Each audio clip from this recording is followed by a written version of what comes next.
page 1. This book of short passages from the writings of Pope John Paul II, arranged for spiritual meditation on each day of the year, was first published in Italian under the title Giorno per Giorno con Papa Wojyla. A shortened form of the original foreword by the publisher, Piero Garibaldi, follows the preface and will explain the purpose behind the choice of passages. The Paulist Press thought it worthy of translation for the English-speaking world because of the rich variety of reflections that are made available from the remarkable thoughts of this Pope. It allows a reader to pray each day with the help of the spiritual insights of one man, Karol Wojyla, who has been teacher, bishop, and pope, but also has had to suffer and struggle and ponder in very difficult tasks of leadership.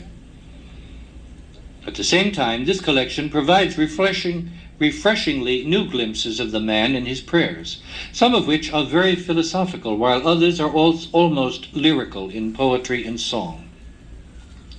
Hopefully, this book will be a prayer book, giving food for meditation and praise of God each day.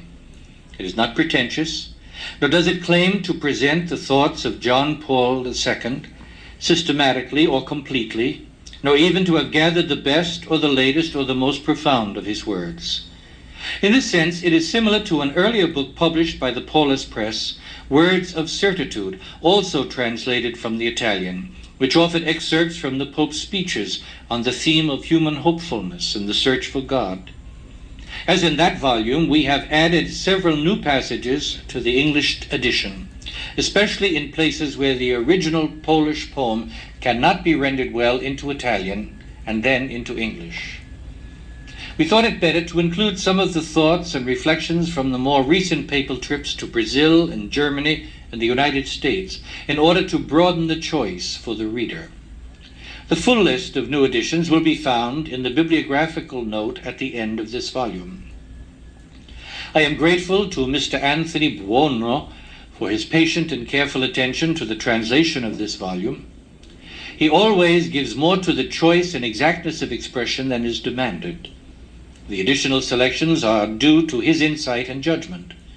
A word of thanks must also go to Joe Isola, the dedicated copy editor of the Paulist Press, who has given much time and energy to making sure the text flows smoothly and avoids language that seems foreign to the Spartan usage of American English.